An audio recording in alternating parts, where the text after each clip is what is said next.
Won the must win. That was a must win game for the Toronto Maple Leafs. And then right before you go out onto the ice, it's announced that Alex Barkov will not be playing. And all of a sudden it just becomes somehow even more of a must win game. And the Toronto Maple Leafs find a way to grit it out here tonight and get the win. We will talk about what went right, some things that we saw here tonight that led to this victory, how we're feeling after this one, how it maybe sets things up for where you're at as you head into playoffs, getting ready for a potential matchup against the Florida Panthers at some point, getting yourselves a little bit further in the Atlantic Division, opening up a couple more point lead there over the Florida Panthers. I mean, that was the biggest reason why this was a must win. It's not about, oh, you have to prove something to Florida here tonight, or you have to prove something to people that this is a must win. I mean, we talked about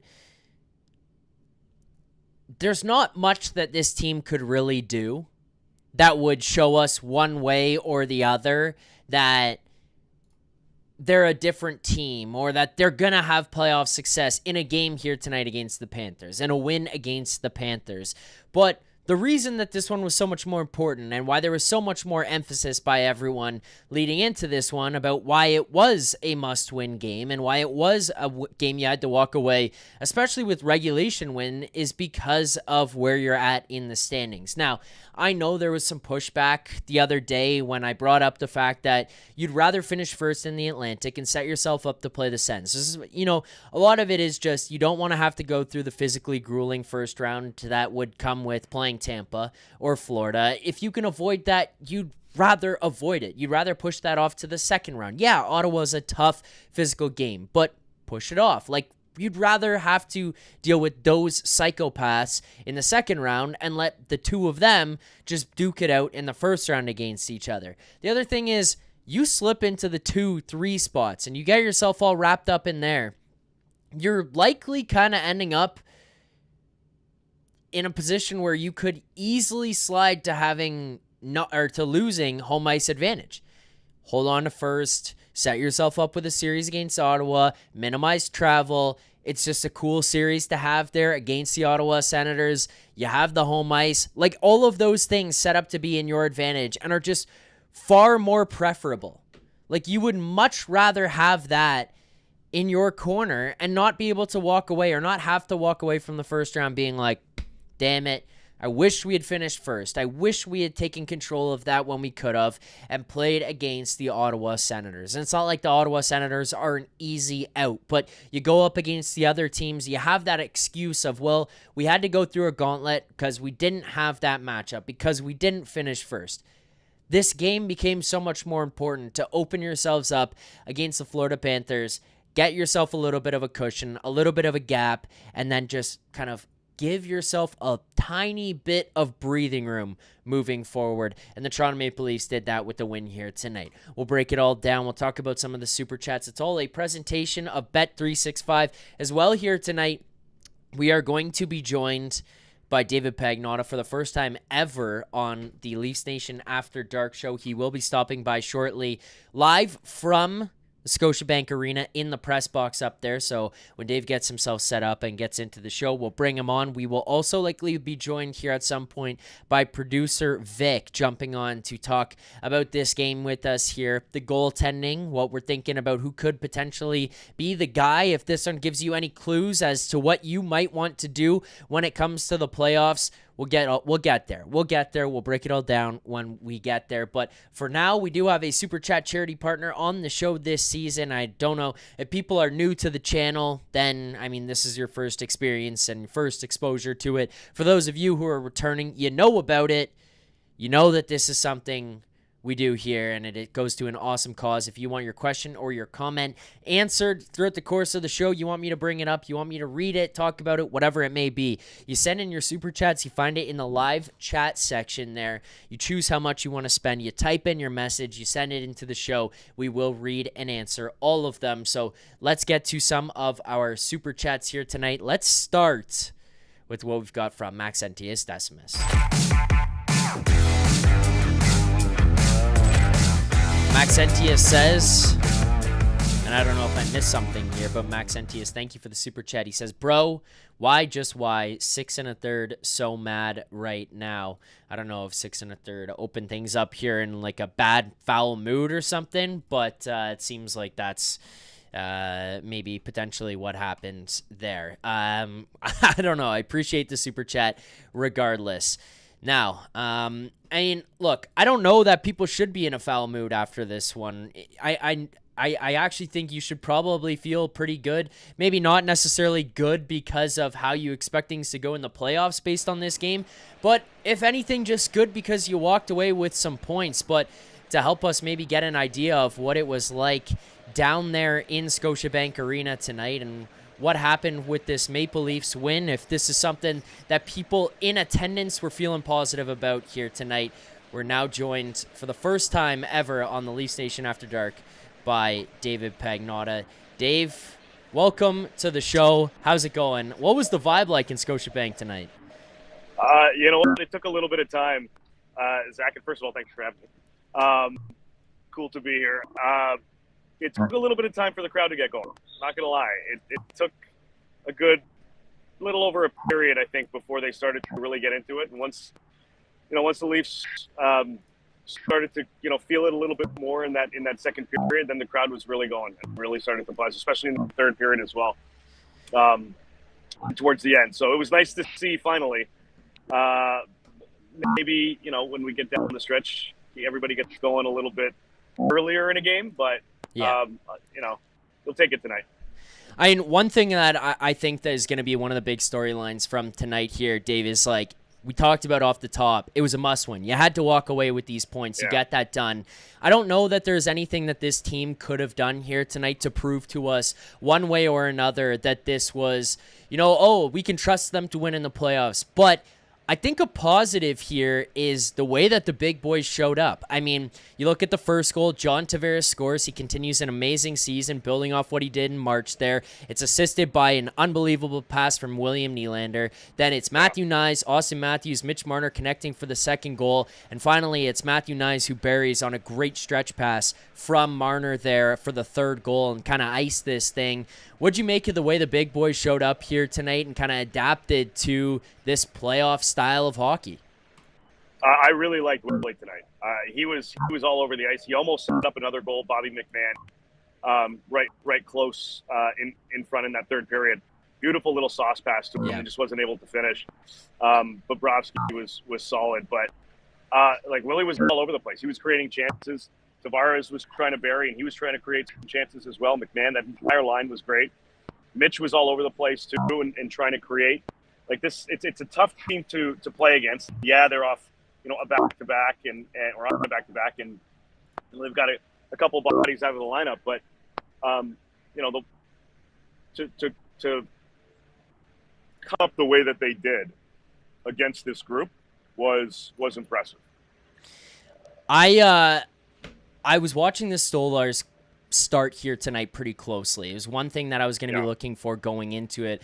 I talked about in the pregame, you can't make too much of a deal about it, but who they're matching these guys up against will start to tell you down the stretch what Berube and co might be thinking about who's going to be the starter, how they want to deploy things, who's going to go back in some of those periods where it's like, hey, you've got 2 days in between. Maybe this sets up like a playoff style or playoff series where you can see what the guys got.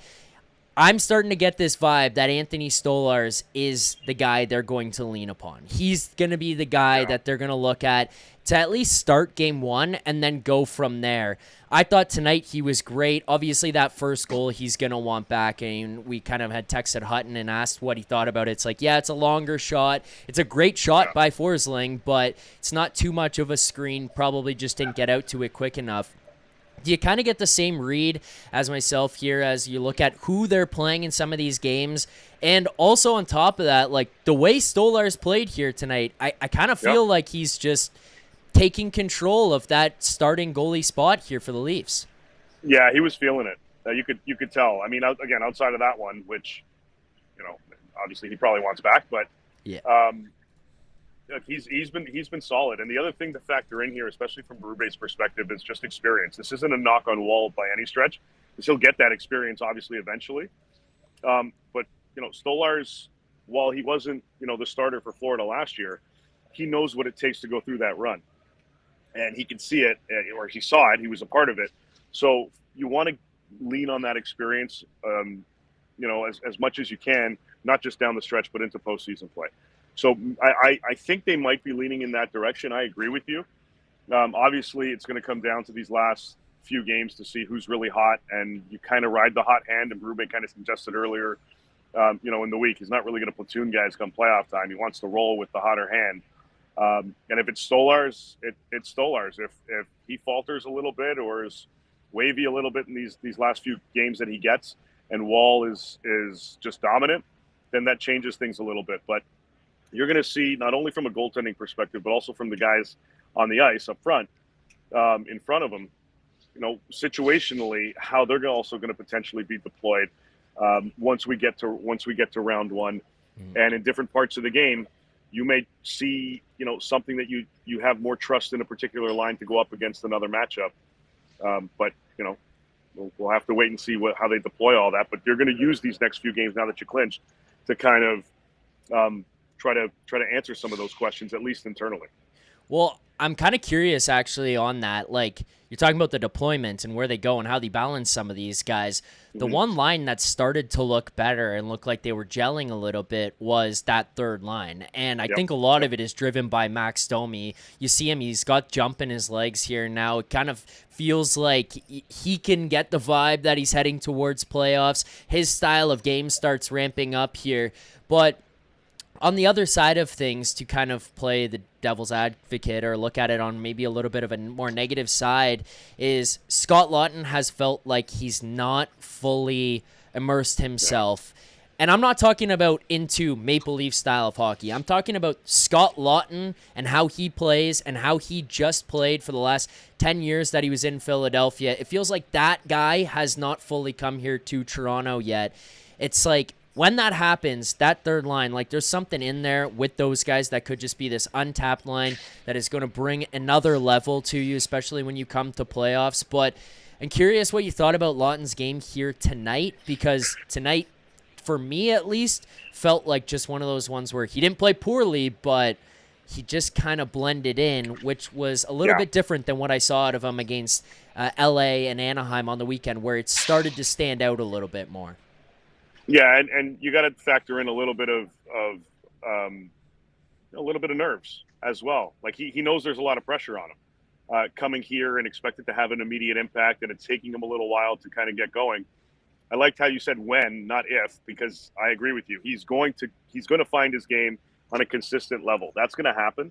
It's just a matter of, as you said, a matter of when. I thought he was average tonight. Like there wasn't anything that was over the top from him in a positive or negative sense. He was just out there kind of doing his job, which is moderately pedestrian, but at the same time, because he's not causing anything in a negative sense, you kind of go with it, or you kind of accept it, I should say. With the way that Max is playing, as you were saying, you don't necessarily need Laughton to kind of have to step up.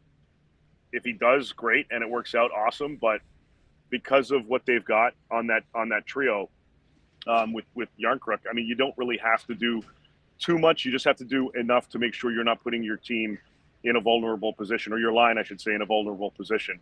And for me tonight, I think he achieved that. Again, it's not the sexy plays. Yeah. It's nothing to go nuts about. But like, dude played well. Yeah. I got a couple more questions for you. I appreciate you taking the time here and live from the press box at Scotiabank. But just quickly on that third line as well, Järnkrok's being the guy who just got kind of thrown in there as they're shaking things out. I imagined going into this that Pacioretty was going to come back and he was going to take the spot on the second line with Tavares and Nylander, just because of some of the success we had seen him have earlier in the year. But the way Bobby McMann's playing right now, I don't know how you take him off that line and just throw Pacioretty in there. Now, as you kind of shake things out throughout the rest of this lineup, Pacioretty's going to come back. I mean, we saw the press conference where Berube gave that sly little smile and was like, yeah, he's fine. Like, he'll be playing or whatever. He's going to come back. Yep. I kind of look at guys like Järnkrok, Holmberg, in camp, as the other pieces. Robertson obviously sat out here again tonight, who are going to be shaken up, taken out of the lineup. People are going to be moved around in there. Do you see Yarncroke being a long-term fit on that third line? Berube seems to trust them, but does he fit in with Domi and Lawton and kind of the identity the Leafs are trying to build? I think, come playoff time, you want to have a third unit that can do almost everything, but that can also bite the other team in the ass a little bit. Yeah. And to have Pacioretty there, or even McMahon, I could certainly see that being an option, despite how well he's played on that second line, because you want to have a little bit of bite there. With the way that Domi and Lawton play, it may free things up a little bit, and you're not going to necessarily put them out or have the other team's top defensive unit going up against them. So it may free up a little bit of ice for whoever's going to be the finisher, the ultimate finisher on that line, finisher for lack of a better term. I could certainly see them kind of interchange that. I mean, Camp was hurt today. He didn't finish the rest of the game. I'm not sure, obviously, what the update is. I don't know if anyone's talked about it yet in the post-game stuff downstairs, but if there's anything long there, then you kind of have an answer as to who may potentially come out, depending if that is several weeks or whatnot. I didn't think it was anything overly serious, but obviously we'll wait and see. But there's going to have to be, as you said, a decision come playoff time, because I agree. I do think Pacioretty is going to get into game one. Who slots out? I'm not sure just yet. I mean, I honestly, at this point, this is the game I wanted to win. You get the 4-point win there, you go over Florida, open up a little bit of a gap. It's not like you're trying to take your foot off the gas, because Florida, Tampa, they still can catch you, and you've got games against them next week. But I don't know, Dave. I was looking at this. I'm like, you win this game, and especially after the weekend you just have, I would sneakily start load managing guys here myself. Brandon Carlo, you took a little slash to the wrist. Maybe you don't have to practice here the next couple of days. We'll see you in a bit. Just get some guys out. David Campfire, a tiny bit banged up. Sit. Everybody get back to close to health as possible. Last thing I want to ask you here, just before I let you go. I don't think there was anybody in Leafland who was going to walk away from this win, no matter how you won it, what it was, who was going to say, you're going to steamroll this Panthers team in the playoffs. You're going to win the cup. You're going to go far. But there was potential here for things to go really the opposite way, especially without Tkachuk and Ekblad and Barkov last minute. You get this win here tonight. It's a tighter one, 3-2. Do you think there's any cause for concern walking away from this, seeing how tight it was, knowing Florida was missing guys? Or is this just kind of, you got the job done, that's all that matters? Exactly. It's you got the points. You gave yourself a little bit of buffer zone right now, a little bit of cushion. Take that. That's a W by itself. Yeah. I give Florida credit for the way that they played, especially in the second half of that game. It was a feisty little performance by them because they had to. They needed to. They didn't want to be in this position. So if from a Leafs perspective, there's a few W's that come out of this one, not just on the score sheet. So you take that. You definitely don't take your foot off the gas. And from a load management perspective, I'm always you ask these guys, do you want to sit for the game? They're going to tell you no. No. Don't ever ask me that stupid ass question again. But it's going to be, well, okay, normally I play 18, fine, I'll play 16. And you kind of spread out the minutes a little bit more from that perspective. That's kind of how load management probably works better in the NHL from that perspective. But, again, coming out of this one with the W, you give yourself a buffer and you give yourself a little bit of ease. Again, you don't take your foot off the gas, but the pressure is a little bit lessened by what you did tonight and how you were able to do it. Yeah, I think that's probably a better way to put it than as the load management. It's Matthews, you maybe don't need to play 22 minutes tonight. Maybe you could play 18 and a half, 19 minutes, and we'll shut it down. That's probably a better way to put it. Dave, thank you for doing this. I appreciate it. This is the debut on the After Dark show, so thank you very much. Hope you enjoyed the game there. A W for me as well being on. Yeah, that's right. I don't know. I think we flipped this now, so Alberga, anytime he's scheduled, things go south. Rosie gets scheduled, they win. Huts gets scheduled, they win. Vic just comes on here and there and then just like blows his gasket with me, and we just kind of both yell and scream. So I guess now just go off about Mitch the whole time, basically. Yeah, and I think he's coming on in a little bit here actually after this. So probably going to give his thoughts on why Joseph Walsh should be the goalie instead of Stolarz, because that was first one was weak, and how Mitch should not get paid or something, just even regardless of his night here tonight. So that's what we're looking for. But moral of the story: just no more Alberga. Yeah, pretty much. You see enough of them Monday to Friday. That's good enough for people. Dave, thanks for doing this. I appreciate it. Enjoy the rest of your night, and I mean, stay out of trouble. Stay away from Alberga. That's the best I could tell you. I'll try tonight for sure. Yeah, exactly. All right, there you go. Thank you. Thank you. David Pagnotta joining us from fourth period. Help break down tonight's game. We appreciate that, as always. Live from Scotiabank Arena. I mean, look, the way that we're going to kind of walk away from this win, the only thing I could do here really is just be happy that they won, be happy that they got the points, and you separate yourself a little bit in the standings. Like, that was the goal for this game. It was a big night for standings wise, for trying to position yourself for first in the Atlantic. Like, that was the goal coming out of this game, and you found a way to do so. I was not going to walk away from this game no matter what happened, as I said to Dave when he joined us there, kind of yelling and screaming about how happy I am and how much I feel like we can be set up for playoff success. Like, that was not ever going to be the outcome of tonight's game for us on the post-game show. I don't think if Vic joined us, he would feel that. I don't if he does end up joining us, if anybody in the chat wants to call in here tonight, if you guys would feel that after a game like this. But it's just like, you were going to... There was only really a downside to this one where you lose and those guys are out and Florida's on the second night of a back-to-back, that we as Leafs fans feel immense panic after a loss where Florida tightens it up. They had just lost to the Habs. They played last night. They traveled to Toronto and they're missing a bunch of guys. And then it's like, well, this sucks. We're screwed. It's never going to happen.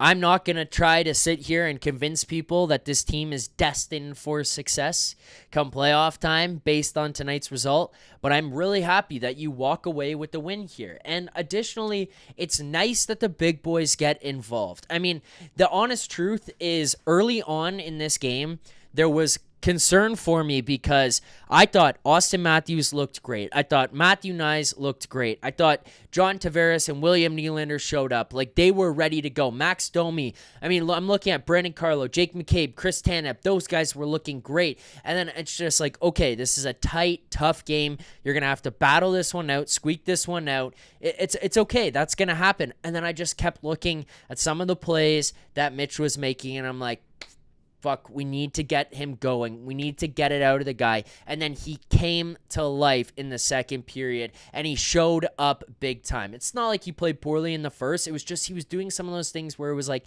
the step off, the step behind, and then he showed up.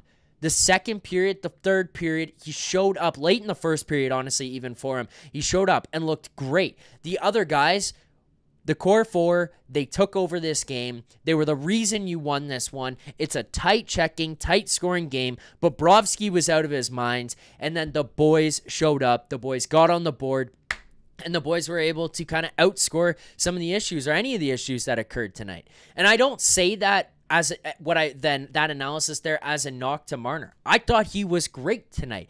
I'm more just talking about early on, and I mean, if you're watching how this thing broke down, it felt like this is another playoff game from the guy. This is another one where the guy just was a little bit disconnected. There's a physical plank coming. It was just not going to be there. And yet, as the game progressed, he was dialed in. That core four is the reason you won this game, and that's how things should be. And you know what? I know that the proper construction of a hockey team and the way that we want to break these things down more often than not is that you have to have it top to bottom, and you have to have the depth. And I agree with that. I do agree with that. You do have to have that. But The way that this thing was constructed from the beginning was Matthews, Marner, Nylander, Tavares were paid all the money, and Kyle Dubas tried to build this thing from the top down. So when you go into it and you build it top down, it limits options everywhere else. I think Brad Treliving has done an exceptional job of trying to supplement talent with what you have, with the cap space that you have, given the salaries and the contract spots that are being taken up by your big four boys. Like, that's just how you're going to naturally have to handle building out the lineup, given the way that this was constructed by Kyle Dubas. I think he's done a really good job. But regardless of all of that, regardless of how you're going to put people into this lineup and add support and add a support system for Austin Matthews and Marner and Tavares and Nylander, at the end of the day, it's always going to be up to the big boys to show up and get the job done. If they are just average and they are not your best players, you're going to be screwed more often than not. They need to show up, they need to come through, and they need to be the guys who are going to win you games, because if they're not going to do that, they're probably going to be guys who are going to lose you games just by virtue of not showing up and taking up as much oxygen as they do. On Saturday against the LA Kings, that third period, Austin Matthews and Mitch Marner said, fuck it, we're here to play. They took over that game. They won that game. This game here tonight, I thought you found a way. I thought you found a way, and they looked really good. Now, can they do this consistently? Yet to be determined. We'll find out. Is this something that we could rely upon regularly and have them show up and just be this impactful? We'll find out. But tonight was a good night. A good game, a good win, a good performance by all. You got to be happy with what you saw out of them here today. I thought that was a pretty impressive performance, and they took this one over.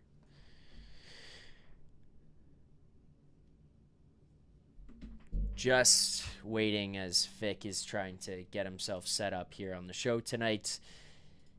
I mean, between the two of us, you'd think that there would be a way for us to get each other the links and have them all set up all the time. And I mean, it's never that way. But anyways,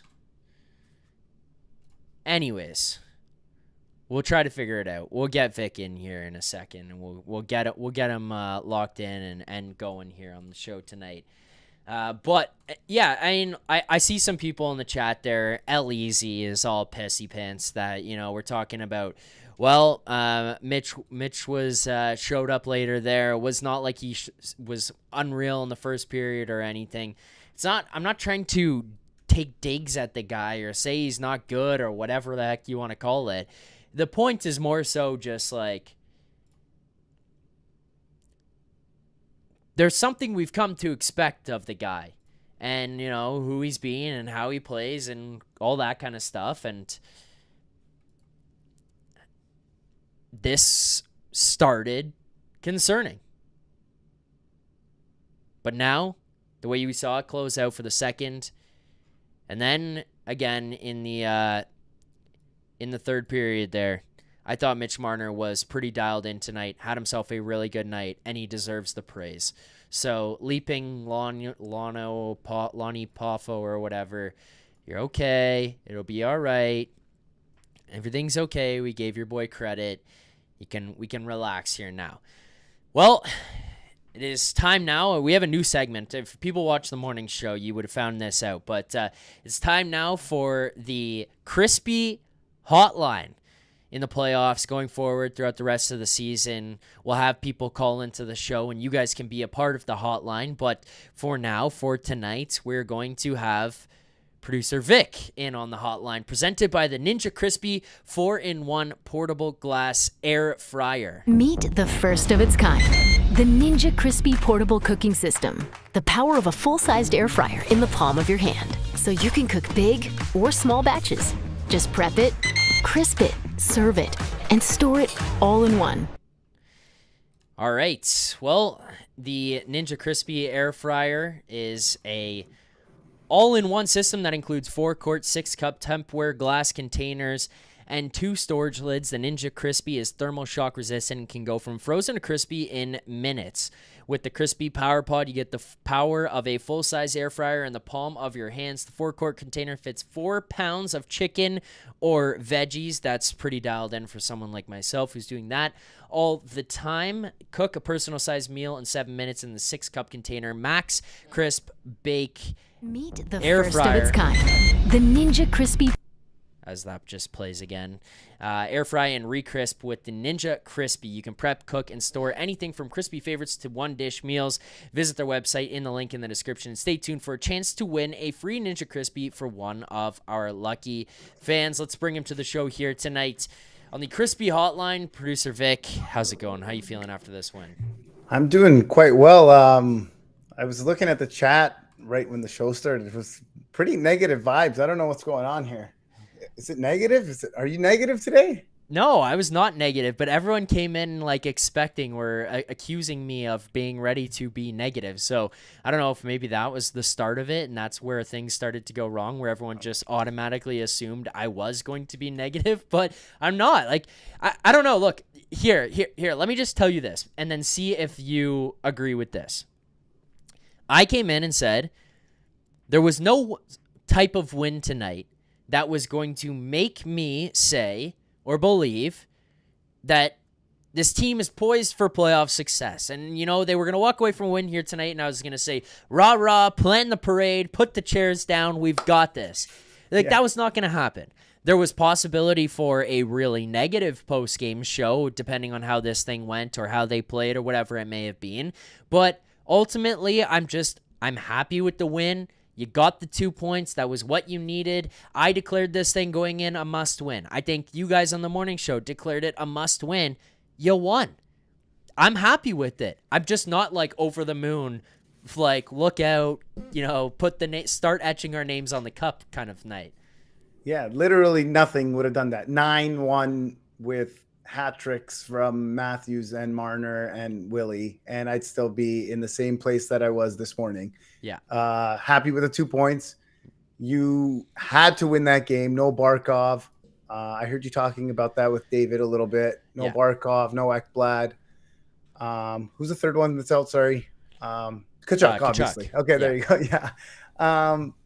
So yeah, just take the 2 points. I'm very happy. We always talk about, you and I especially, we talk about how we don't care if they win or lose, if they play hard, and I saw them play hard today.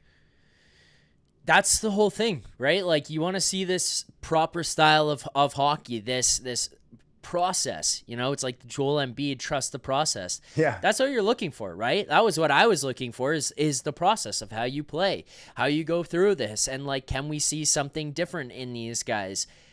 I'm not going to say it seems something different, but this was a playoff style of game.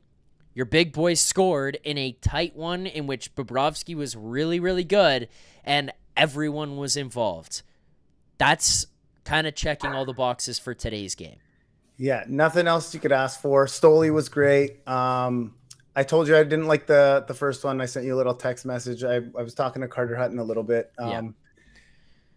It's great that we got to meet him in Nashville because now I just text him whenever I want and whenever I need any info on some goalies. Yeah, I thought I don't know. I was like, maybe I'm being a little harsh because that was a great shot. But even Hutsy said it himself. He'd like to see Stoli get out there a little quicker, a little bit more outside of the blue challenge, the shot a little bit better. No traffic. But other than that, he was steady, locked in, dialed. I thought the D played great. I thought Willie was just absolutely insane tonight again. Yeah. And I mean, I'm sure we'll talk about that. But again, how could you be negative about this win? I can't. There's nothing I can think of to be negative about.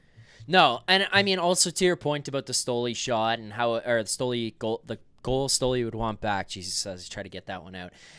It can be two things at once. It can be a great shot and one you want back. I mean, that thing was a bomb by Forsling, kind of put in the exact right spot where it's like just off the ear, over the shoulder, in that kind of vicinity. It's passing across to where it's Bennett from one side, across to the other top of the circle, and then back into Forsling as he's stepping down into that one.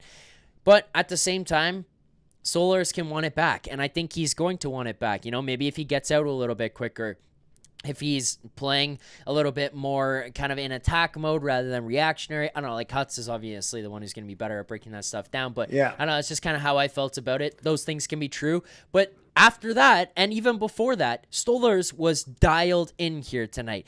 Big saves, timely saves, saves in spots where it's just like, you've just taken the lead here now, and the Leafs give up a 2-on-1, and you're getting across and making it. Or there's a rebound in front, and while guys are trying to box out, Ilya Samsonov would have kicked that thing back to the moon, and you would have been having someone walk down the pipe and put it into the empty net. And Solars is just gobbling these things up, not letting anybody come in and grab rebounds, grab loose pucks, and find ways to score. I thought he was really good. That one, probably wants it back. But guess what after that, Vic? And this is something I wanted to kind of go, and where you alluded to was the team responded.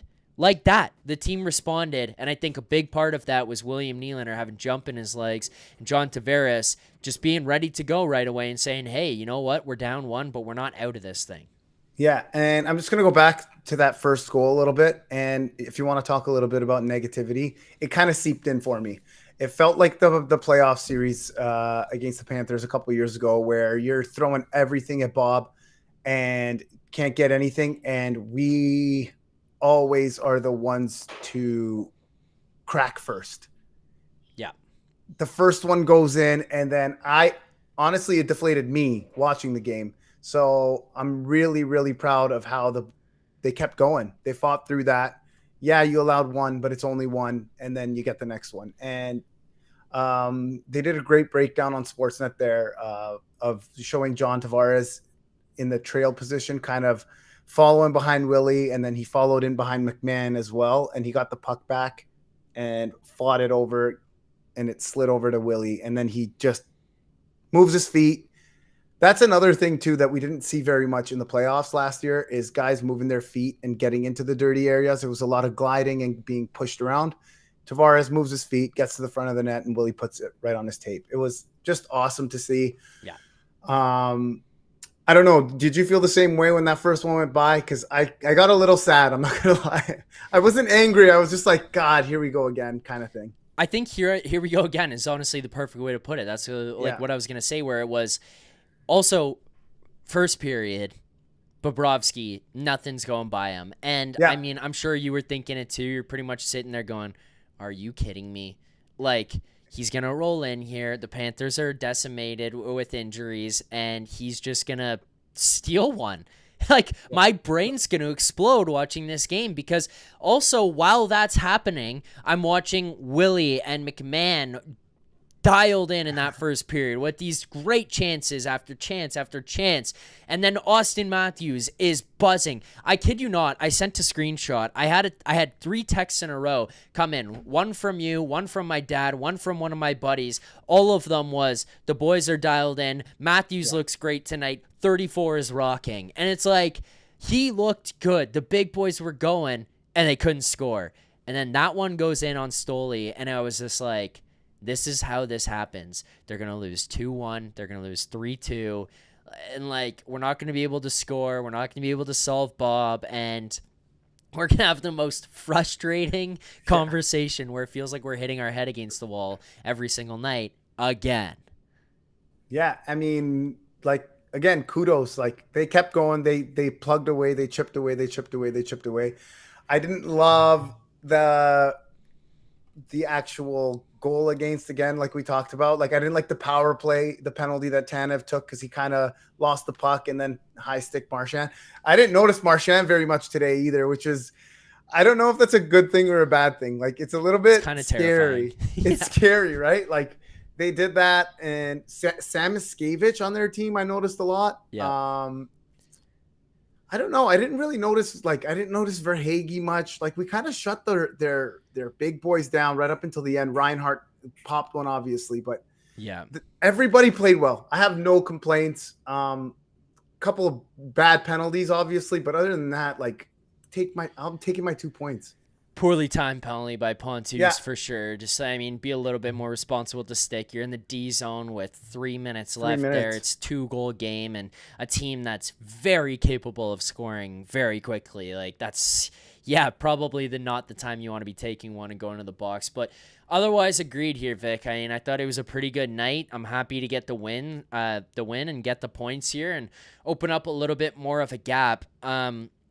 Now, I will say, and this kind of goes back to where we were at the beginning, and as we've got a bunch of the boys here in the chat, a bunch of people in the chat here right now, all the usuals here on the post-game show are all still back here, and Vic, we've got some new people. J-Rock active in the chat on the post-game right now. Big Willie Styles in here. So, yeah, the boys all showing up from across everywhere. Looping Lonnie, I think, has cooled down a little bit after I gave some positive comments to Mitch Marner earlier in the show. Leaping Lanny was really, really triggered this morning. I don't know what happened. The thing is, like, you both woke up on the wrong side of the bed, so you guys are just hammering away on each other in that morning take chat. It was hard for me to do my job. I'm not kidding. I was just sitting there reading the chat. It was awesome. I'll let you get out of here on this though, Vic. I'm curious your thoughts, because some people have bounced this around in the chat, and I'm trying to think about how to word this because I don't want to be pissing people off. Like, that's not my goal when I say this. I asked Dave this. I don't know if you caught it, and I'm going to kind of ask you the same thing, but you just got out of this game against Florida with the win tonight. No Tkachuk, no Ekblad, no Barkov. The only thing you really lost on your end is David Kampf. No disrespect to David Kampf, but that's not the same, and on the defensive side, everyone was good there until basically the very end when it got a little bit sketchy with like a McCabe bang up, a Carlo bang up, but it seems like everyone's good. Now, the question I'm going to ask you here is, does this make you more fearful of a Florida Panthers team in the playoffs? Let's say you play Ottawa and you get through that one and Florida gets through Tampa. Does a night like this tonight, it doesn't have to change your opinion on the Leafs, but does it change your opinion and make you more fearful of Florida knowing what's coming back and what's joining them if they get through and push past a couple of games here, possibly a first-round series in the playoffs? Honestly, not really. Not really. I'm as afraid of the Panthers as I'm going to be. Today changed absolutely nothing for me. The reason why would be, I guess, I think they held the puck a little bit more than the Leafs did tonight, but I didn't feel nervous at any point. I don't know why. I don't know. Maybe because we scored the two pretty quickly, one after the other, but I don't know. I wasn't scared that they were going to tie it at any point. I don't know why. Maybe it's because Barkov and Tkachuk aren't there, but I don't know. I'm confident in this team, and I know what the Panthers are. I already know. Yeah. They're already banged up. They've been in 2 straight cup finals. They're working on their 3rd playoffs in a row here. They've played a lot of hockey, and their guys are banged up. Even the guys they've added, like Marchand, has pretty much been hurt all season. He had 3 surgeries in the offseason. The more hockey these guys play, the more banged up they're going to get. And if you can avoid them in the first round and they have to go through a tough test in Tampa in round 1, hey, man, maybe they get a little bit more banged up. And the Toronto Raptors, which we never, ever talk about on this channel, won a championship against the Golden State Warriors with no Durant and no Klay Thompson, whatever. Everybody was bitching and moaning, oh, if we didn't have our injuries, if that. There's still a banner hanging up at Scotiabank Arena. So I don't care how they get it done. Just get it done. Get it done. All right, Vic, I'm going to ask you to do one thing before you go. I'm going to put you on the spot. You're the hot take guy on the Morning Take Show now with this new segment. This is the Hotline, but because I'm kind of doing like a morph into this for the first one, which I messed up anyways and played the commercial twice by accident. But because I'm doing that, it is a great commercial. I'm going to ask you to give us something before you leave.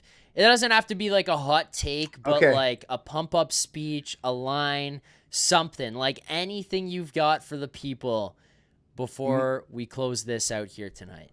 Okay, well, my hot take, I'll spoil it because I know Nick probably isn't watching, that jerk. But my hot take for the show tomorrow, I will give it to you here. Okay. And I'll let you think about it. Okay. The hot take for the show is that Mitch Marner is now a big game player. Vic, with that, we'll get you out of here. Thank you for the take. I appreciate it. I'm not even gonna answer this with you. I'm gonna let the chat chew on that. Thank you very much. I appreciate you stopping by here on the Ninja Crispy. What is it? The Hotline? Crispy Hotline is what we're calling it here now.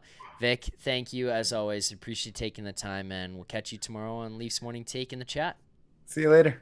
There you go. Producer Vic stopping by the show to help give us a little bit of a breakdown about tonight's game against the Florida Panthers and this win on the Ninja Crispy Hotline. Thank you to Ninja for joining the program and the network here especially. All right, we got some things to do before we can wrap up the show tonight, but before we do that, I've got some housekeeping. So a couple of things here. I've got 50 likes here on the stream. Now, for those of you who are new and wondering what happens and what I'm doing, this is something that's just always been there. I saw a comment that was like, hasn't the Salts run its course? Isn't it over? Like, we don't need to do that anymore. Well, I think people love it a little bit too much. People want to get fired up here on the post-game show. They want to see me do ridiculous stuff. When I feel pain, they feel pain. We do the smelling salts. 50 likes, 100 likes, we do the smelling salts. I didn't do it because we had Vic on the hotline. I didn't do it because we had DP on earlier. But I owe you guys smelling salts. You get it up. We'll get to 100. We'll do it again. Here's the 50. Thanks for liking the stream. Here's the smelling salts.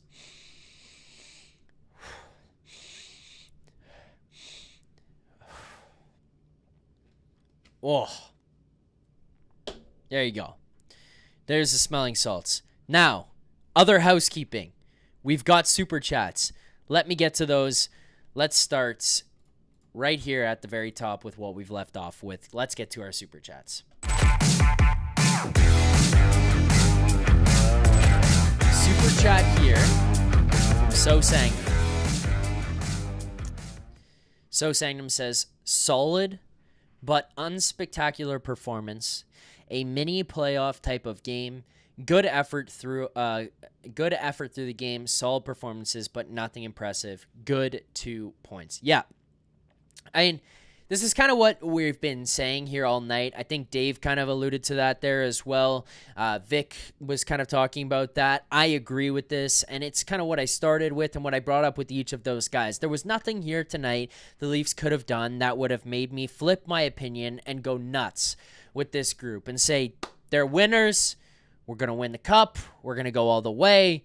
It's just, that couldn't have happened. Part of it, I think, is because I've become numb as a Leafs fan to an extent, and I can't fully, lose my mind and buy in and say they're different. This is who they are. It's easier for us to go the other way because there's frustrating moments that peek their ugly head out and show us over and over again that some of the same stuff is still in there, and it's frustrating when those come out. Now, I just don't want to get fooled and think that the team is different or there is something different about these guys. A win like that, though, tonight is just a nice feeling and something that it feels like this team would have lost in years past, and we would have come here and lost our minds.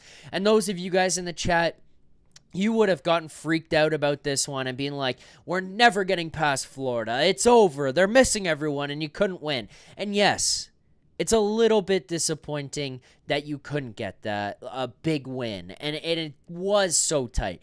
Disappointing is the wrong word. It was a little bit like hairy, I guess, to say, to have that happen and be like, you should have just dumped them and taken control.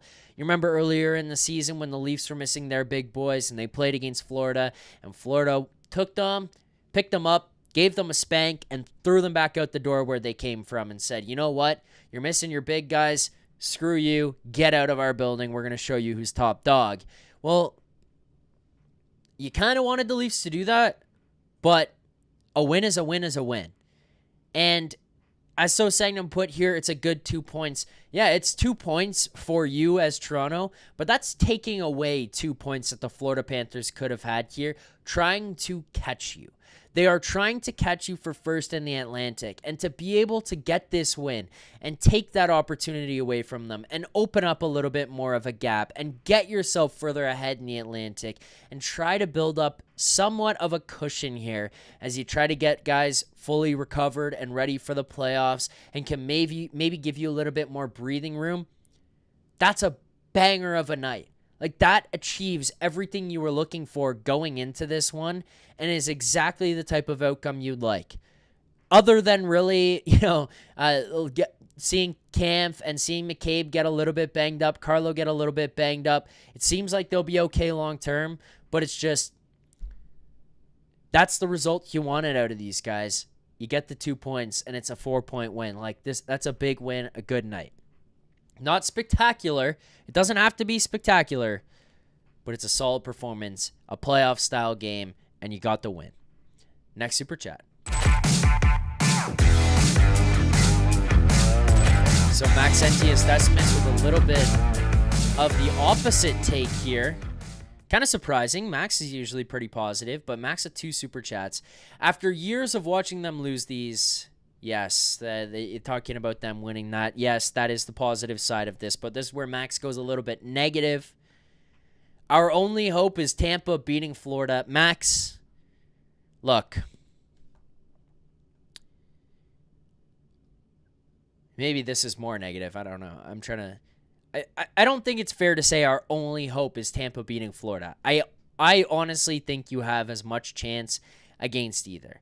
And I know Tampa's a little bit further down in the standings, however you want to break things out and look at it and say, Florida's the one who's been hot.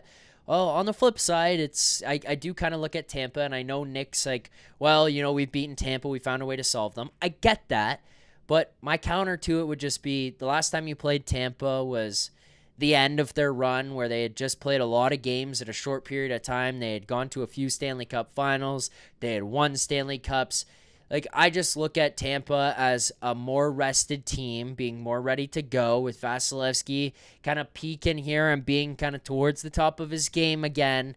And you get some new life in there. You get some new bodies in there, some fresher legs like Jake Gensel. You bring back Ryan McDonald. Like, they've done some positive things down there in Tampa that kind of reinvigorate the group a little bit, and I think make them just as hard to beat. So I just don't want to... I'm not 100% on board with our only hope is Tampa beating Florida. I don't think so. I don't think it's like going through Tampa would make it easier. And also, just want to make it clear, there's no guarantee you get through Ottawa. That's step one. More Super Chats here. Super chat from Tammy. Tammy, we appreciate you. Thank you for the support. Tammy says, no reason to write off the Florida teams just yet. The playoffs are a different animal, and we all know the Cats don't care who they face in the postseason. Agreed, 100%, Tammy. That kind of goes to what we just said there, what I just said, talking about Tampa and Florida and how dangerous those guys can be come playoff time. And, honestly, like, the other thing that I kind of just want to throw out there, and it's, you guys are going to say, shut up, you're annoying when you say this, but if you're going to win the cup and you're going to be the best team, I'm sick and tired of hearing about taking this easy path. Like, I want them to win the Atlantic and go in being first and take on the wildcard team and take on the Ottawa Senators. It's not because I think the Sens are easy. I just personally feel like it eliminates any excuse you could possibly come up with coming out of a playoff series if you lose in the first round. Because you know that there would be media and fans who walk away from that and be like, well, you got a shitty situation. You had to play one of the Florida teams. Like, no. Just get first, and then there's no excuse. Ottawa's a tough matchup, but get first. My whole point, though, on it is if you're going to be the best, you got to beat the best. And while you would prefer to take on lesser teams, the Leafs have found ways to lose to the lesser teams, i.e. the Columbus Blue Jackets in a play-in series. and the Montreal Canadiens when you were leading the series 3-1 and you found a way to blow that one. Like, they found ways to lose. So, at this point, who cares? Play who you got to play. That's the only advice that I could give you, really, at this point. Let's get to some of our final segments here. We'll run through this. Let's start. Also, by the way, quickly before I go to this is how I know it's a pure 100% troll in the chat. Just straight up, no purpose other than trolling. Denver Charlebois just commented. And if I didn't catch it earlier, I wouldn't have known, and I would have been like, you're still a troll, but not as much as it was had I seen the first comment. You have been caught red-handed. There is no excuse for it, and I'm going to go back and try to find it in the chat to screenshot for the next show here. But Denver Charlebois has been exposed as a troll. Denver says, this game was awful. Ladies and gentlemen, I don't know if you saw it earlier in the chat. I did. Denver commented, this is the kind of game that makes me happy. Love it. What a win. I took note of it. I remembered it. And now you want to be a little rat weasel and come back to the show later on, like 40, 45 minutes later, thinking maybe I forgot or I didn't notice it. And you want to tell me this game was awful. You've been exposed, sir. Or ma'am. You said it. I saw it. And you've been caught. Tough. All right. Let's get to some of our final segments and let's wrap this show up here tonight. It's been a good one. We introduced the Crispy Hotline. We had Dave Pagnotta join us here live from the arena. I got to figure out the camera thing there. I was trying to get him framed up and it seemed like it was bouncing all over the place. I'm sorry, guys, about that. We got the audio, ended up getting fixed. Dave is great as always. I love watching him on the morning show with the boys and happy he was able to come on here with us.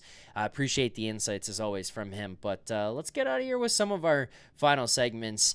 Breaking news coming in from Bet365, where every nail-biting overtime win is a barn burner, every face-off hat trick, power play, shot on goal, penalty shot, and every suspenseful minute in between is amazing. Whatever the moment, it's never ordinary at Bet365, an official partner of the NHL. Download the Bet365 app and use code NATION, NATION, that's code NATION, NATION, all caps, to get in on the game. Must be 19 or older, Ontario only. Please play responsibly. If you or someone you know has a gambling problem, visit connectsontario.ca.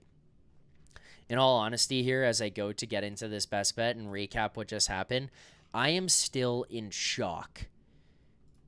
I'm really happy we got it too, but I'm in shock that Denver got exposed like that.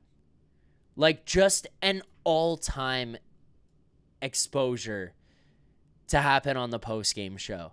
I have been watching Denver in the chat trolling for probably like 2 years, I think, at this point. And just like every time it's like the opposite take. This is the first time it's like we could definitely pinpoint a troll because he came in with two very, very opposite takes. Anyways, tonight is a positive night for the Maple Leafs. Tonight is a positive night to get a win and for points and for standings. But tonight is also a positive night for the pregame best bets, ladies and gentlemen. We win this one here yet again. That is 4 of our last 5. The only one we lost was 0.2 units, which would be 1/5 of a unit, however you want to break it down. $20 the other night with a Scott Laughton anytime goal against the Anaheim Ducks. Does not happen for us. But tonight, I couldn't find an anytime goal scorer. I wanted William Nylander. I didn't end up betting it because the price never got there. I stayed away from it.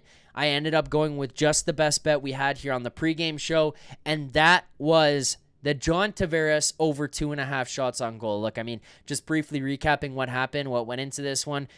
Johnny T's been a big game player. He's been a clutch guy. He's been very, very involved, especially over the last month and a half.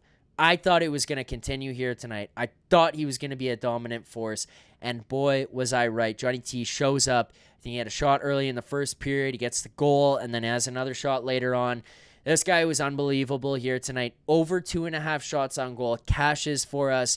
He finished with 3. So we get by the skin of our teeth, kind of like the Maple Leafs here tonight. Over 2.5, we get the 3. That profits us $62.50, bringing us to $834 in profit. Our record stinks, well below 500. I believe at this point we're like 27-49 or something like that. I have to update the records, but I don't care about the records. I care about profit. We're swinging on some big plus money numbers, and that's what we have here on this one. $834 profit. That would be 8.34 units. We are up on the season, winning this one here tonight. $62.5 profit on the Johnny T over 2.5 shots on goal as we get ourselves closer and closer to the end of the season. All right, we've got some more super chats, and then I've got 2 segments left to close this thing out before we can wrap up the show. Denver's Charlebois, I want to tickle Zack's feet. I have never had a comment like that on the show, I will be honest. I mean, there was like a 5-10 game stretch last year. This is on my old channel. I don't think it ever happened when I joined the Leafs Nation. People probably just looked at me and were like, well, this guy's more professional.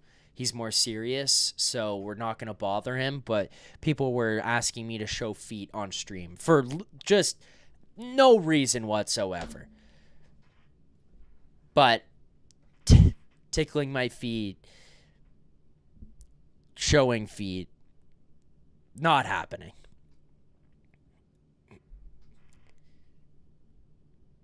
I don't know. It's some strange stuff there. Anyways, no judging if that's what you're into. It's just you're not going to get it from me. Also, keep liking the stream here. Subscribe to the channel, Leafs Nation 401, right here on YouTube. Let me get to some of these super chats, and then we will close things out. So sang them.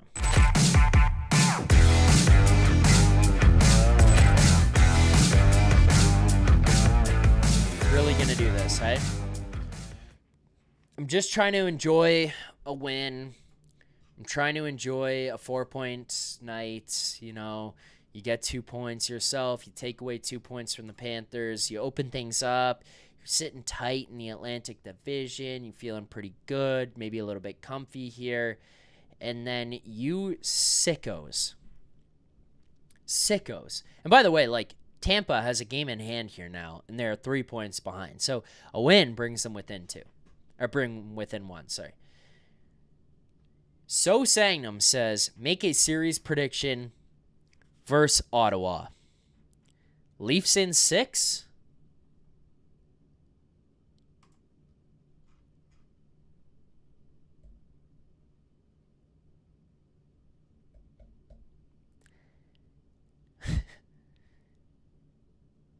No.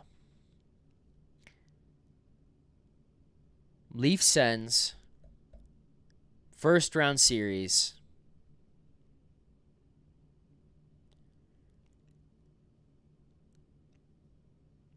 Goaltending shows up.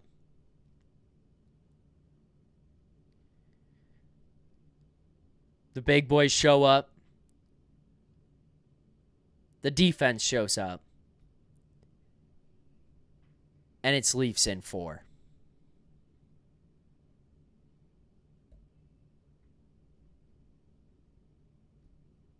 I'll sit on that one for a second. More super chats.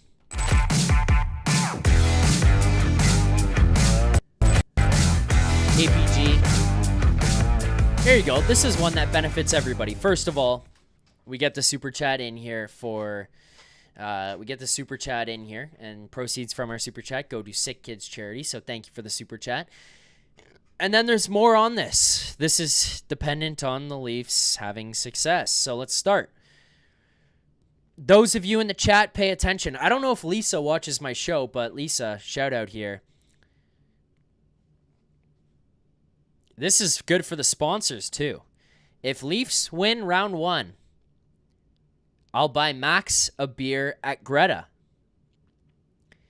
If Leafs win 2 rounds, buy a crisper, the Ninja Crispy, for Lisa G. If the Leafs get to the finals, see, this one I think is a little light. I think this one should be a Stanley Cup.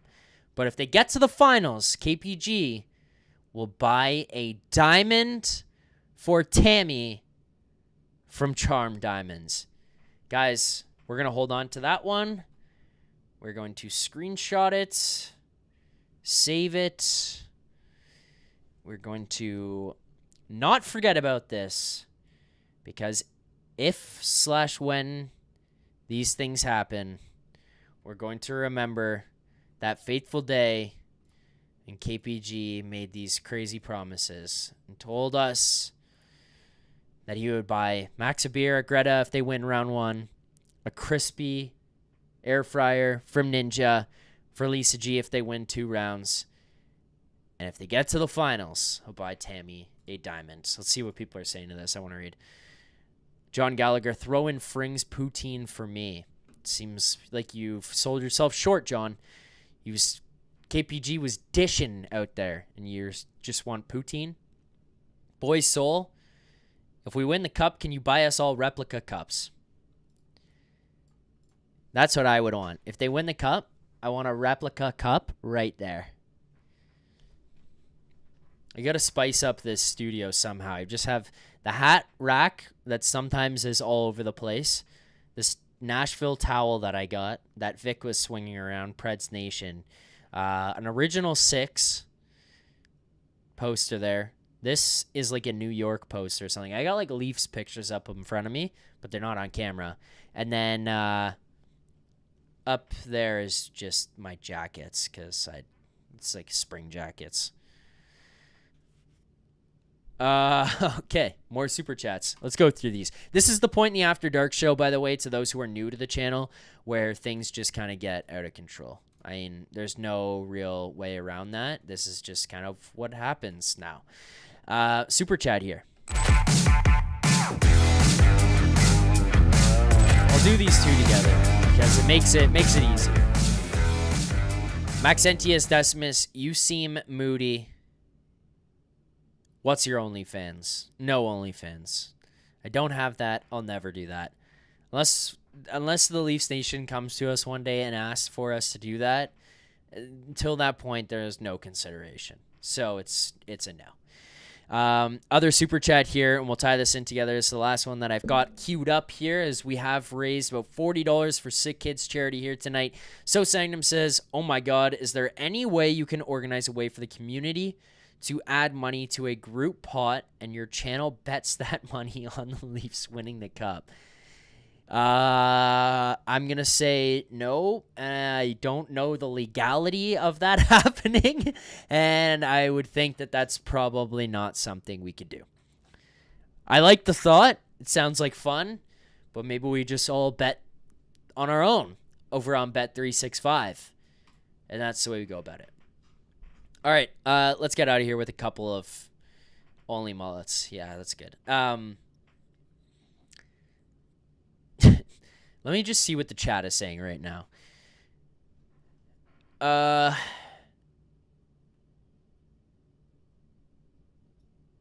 Zack, is the best bet per Bet365 to bet against the Leafs in round 1? Look, I'm just going to be really honest with you. I probably will bet against the Leafs. It's not because I think they're going to lose. It's just like, if they lose, then you at least made money. Like, the emotional hedge is real. It's something I've exercised frequently. So I probably at some point will have bets against the Leafs, and it's not because I think they're going to lose. It's just, if they lose, then you're like pissed, but then you're like, oh, like I want money, which is nice. Danny Alexander. Oh, that chat missed. Denver, if Leafs win first round, I'll give Zack $30. Okay, thank you. I appreciate it.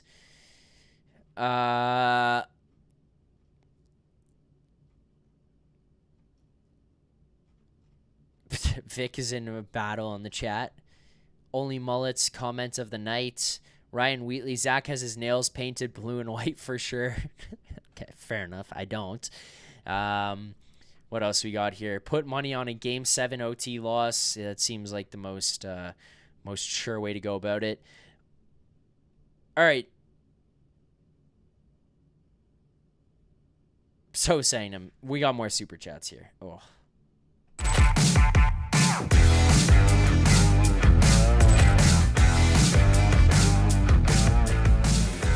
All right. Here's something. This can be determined and decided with... This can be something behind the scenes, and we can figure this out. If Almo's watching, it helps because I'm going to have to explain it again later anyways. Vic's watching.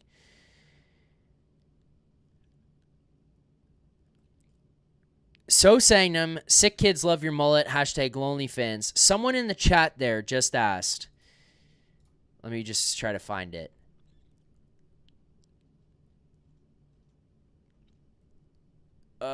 Mike Batson, Zack, will you get blonde mullet if Leafs finish first? I'm going to say no to that one. Because a blonde mullet for finishing first, like, that's a big commitment to dye my hair. I obviously already have the mullet, but dyeing my hair, like, that's a lot for something there already in first place.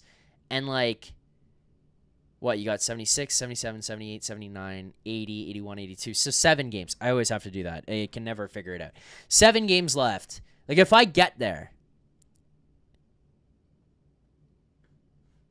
this is just, like, this is a no-win. Now, maybe we can do something for the channel, or if we could do something for sick kids, or both, then maybe, yeah, I'll do something outrageous.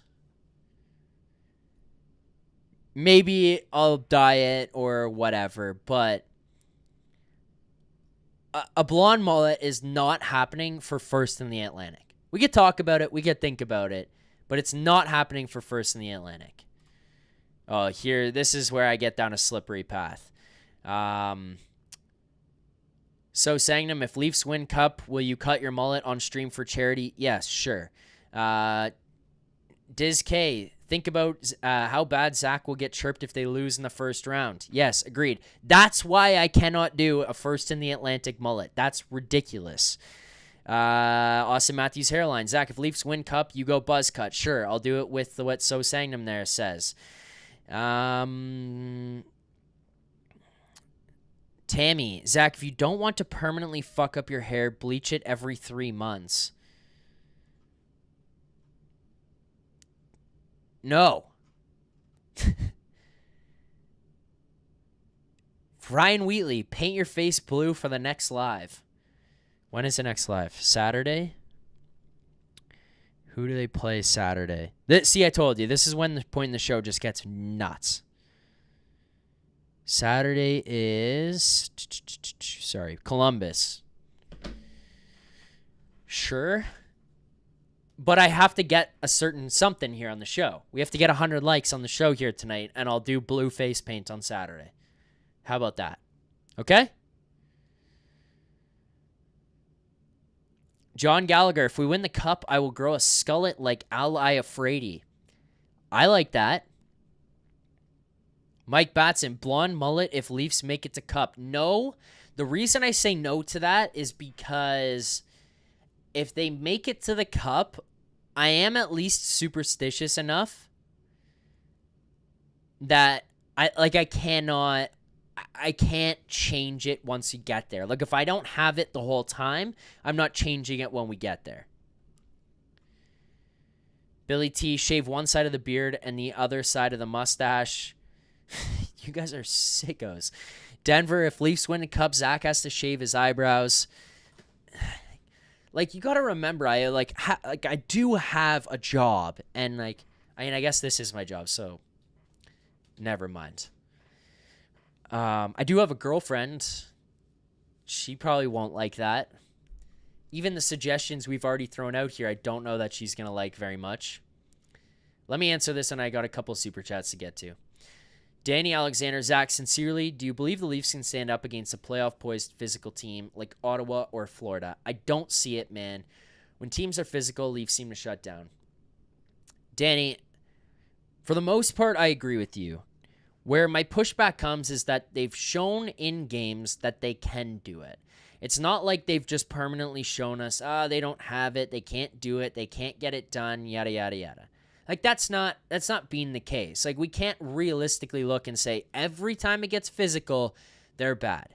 They've had games this year that have been unreal, especially games where it's been tight, tough playoff games and physical games or heavy hockey games and hard to score, and yet they still find ways to win. My concern would just be, can they do it consistently? Truthfully, Danny, chat, I don't fully believe in them that they can, but I want to see it. I want to be proven wrong. Like, I feel like they can do it for a game or two games or a couple times, but I don't know that I don't know if they have it in them to do it for 16 wins in the postseason. That's what I want to find out. All right, more super chats here because you guys are sickos. I appreciate you, but sickos.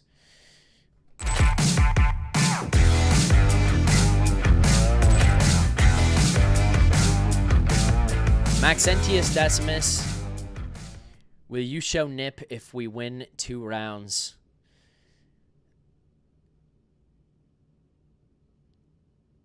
You guys, this is insane. Like, I can't believe I'm reading this. No. Sure, actually, sure. If they win 2 rounds, sure. I probably go nuts. So saying them, if Leafs win division, will you do post-game shirtless in honor of Willie Styles? I mean, as long as this stuff is allowed and our company is okay with it and our sponsors are okay with it, sure. But you better promise me you'll all show up and you'll all like and you'll all donate and you'll all that kind of stuff. You'll be there and support. Because if I'm just tarps off doing a post-game show like Willie Styles and people aren't here, it's going to be embarrassing. Next super chat. Big Willie Styles. Thank you, Willie. Appreciate it. He says, Zack needs to shave his mullet if the Leafs win the cup. If the Leafs win the cup, I will do some fucking outrageous things. I would tell you that. It'll be a party for, like, months. The city of Toronto will be reeling from the damage that will be done. All right. And not like Vancouver damage, like Pinesing.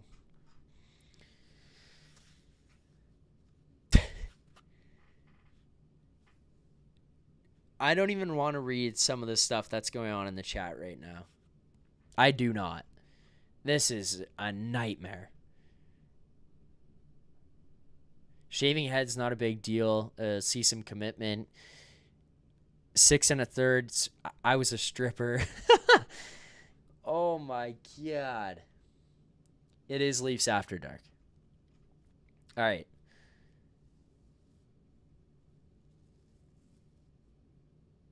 This chat is losing their minds tonight. All right, let's wrap this stuff up because I don't want it to go down even darker paths. We've heard it mentioned a few times here tonight. Greta Bar. Greta Bar is an amazing spot before, during, and after games.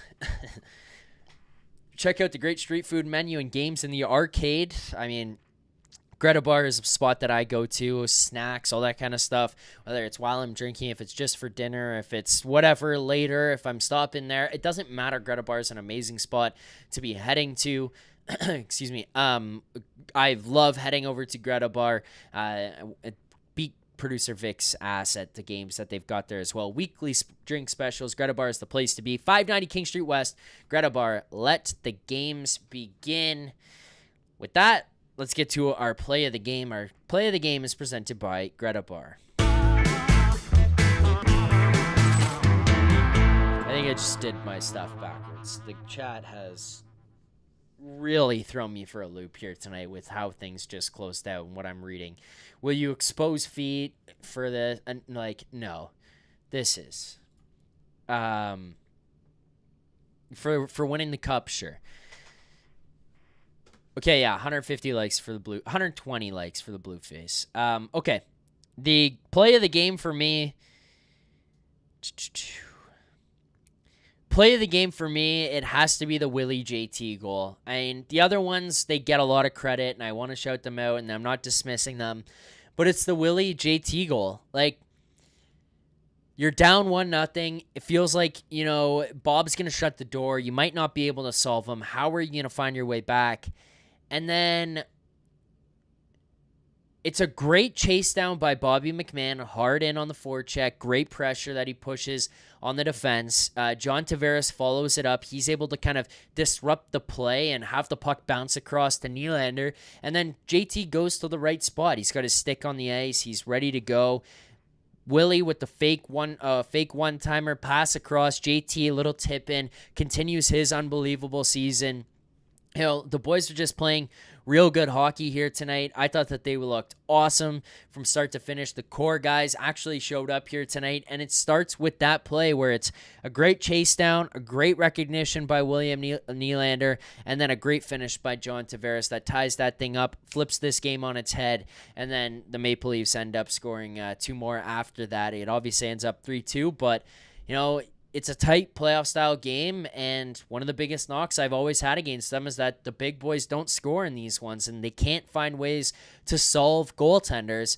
You solve Bob here. A Marner goal, a Nyes goal, a JT goal, and it's Matthews who's on the board with some assists. It's Nylander on the board with some assists, making great plays. I thought that's my play of the game. The Marner feed to Nyes was unreal too. Stretched the ice out. Nyes getting himself spread out of the zone. I thought I was going to sneeze, and then I held it off. I mean, probably should have just sneezed. Stretched out, beautiful saucer pass. Nice corrals that thing, gets in, goes forehand, backhand, ends up hitting the post, but it hits Bob and goes in. That pass was unbelievable. It was a great move by Nyes, even though he did hit the post, but they don't ask how, they ask how many, and Matthew Nyes now at 26 on the season.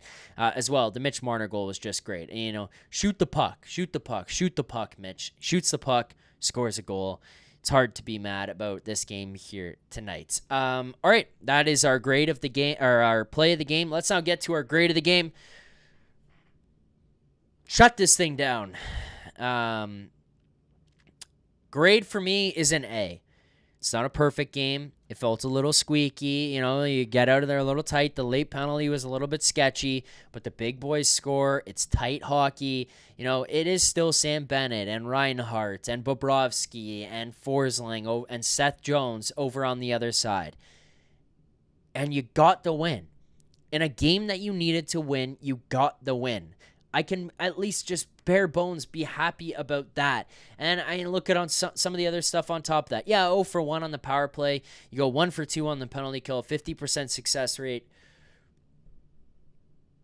If Pontus Holmberg doesn't take that penalty late, you're 1 for 1 on the penalty kill. Power play, whatever. I'm just going to reserve any comments about the power play for now. 0 for 1 is whatever. You'd like to score, but 1 for 1 is perfect. 0 for 1, failure. I can't really get there. I thought that they looked pretty decent. They had some good chances there. They were pretty in tight on Florida's net. Florida just closes down quickly. How many times did they block passes or block shots on their penalty kill, on that Leafs power play? Like, the Leafs played well. They were dangerous, but Florida was just tight. That's the way the playoff series is going to go with some of these guys.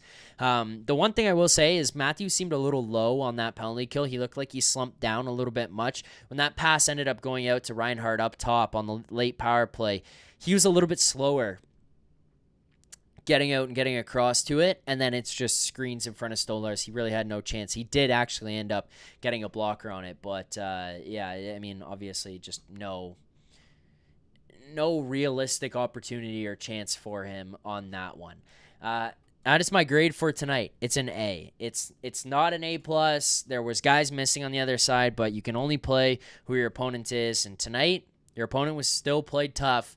Your opponent still Bobrovsky and Seth Jones and some of the other top players for Florida. You were missing a couple guys, but you had to win.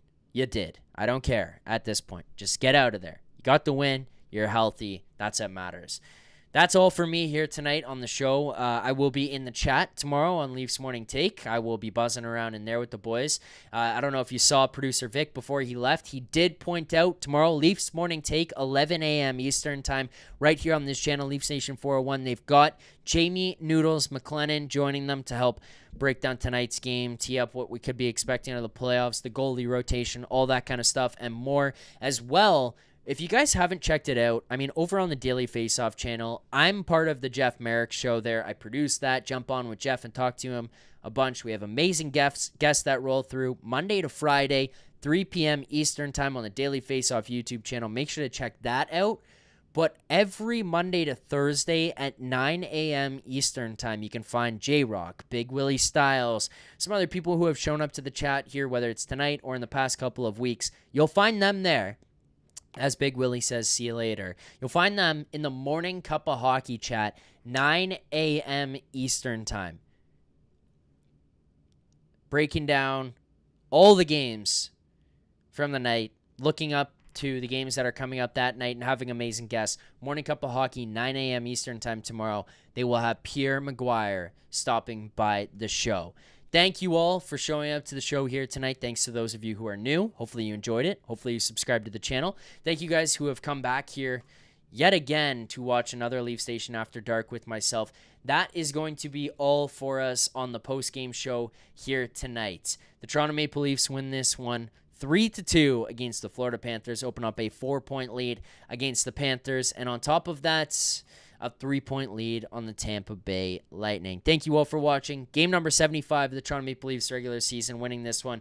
I will be back on Saturday night to break down the Leafs Blue Jackets game. Until then, enjoy your nights and keep believing. For more content just like this, including game previews, post-game live shows, Leafs Morning Take, Monday through Friday with Nick Alberga and Jay Rosehill with special guests, as well as instant reaction videos. Make sure to be subscribed here to the Leafs Nation YouTube channel. Turn on notifications so you don't miss anything, and drop a like.